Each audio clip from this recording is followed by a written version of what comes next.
who has experienced hard times and struggled to make ends meet, for whatever the reason, will know that you do economise and you make efficiencies and you find alternative sources of incomes. We are all for efficiency, and there's much more we can do, without doubt. For starters, let's go back to the propaganda budget, which you are so defensive about. This is definitely one of the things that we can do something about. And I don't believe there will be any complaints from residents whatsoever. In fact, I would go as far to say it would actually be a popular cut.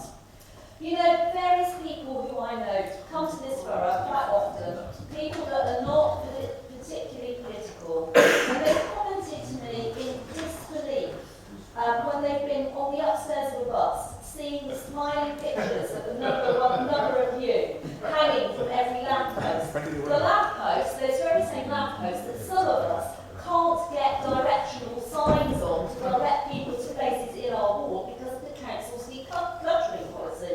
And yet there always seems to be room to hang you lot. Particularly the deputy leader making spurious claims about the number of police on the beat and cutting crime, and then these people who visit spend the whole of their bus journey stuck in traffic and don't see a single police officer on the beat. Outsiders are not aware of the political temperature here, and they can see right through this, and believe it or not, residents do too.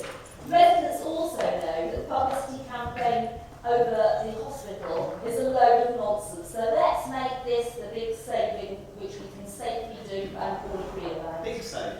Now, let me turn briefly to the alternative sources of income. Self-taxes. You've heard from Councillor Carroll and Councillor Smith.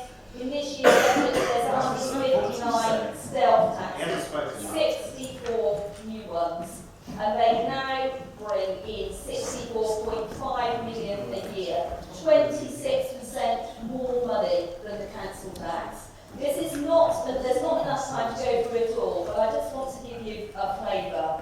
We've already spoken about box junctions, but I want to take you back to 2006, and one of the first ones, which none of my colleagues will remember, but I'm going to remind you because I think it's important.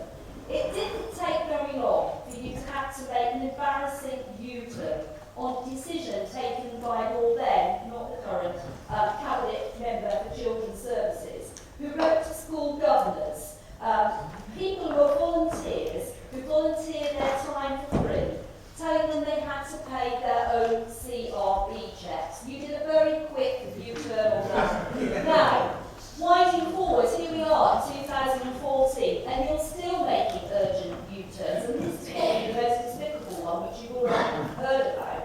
You plan to charge grief-stricken terrorists £186 to bury their stillborn children, and £846 if they were under 12.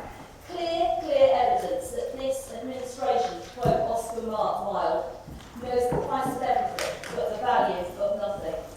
In my own ward, we have an increase in parking bay fines from 1,405 in 2009 when a new camera was first introduced to £28,000 last year.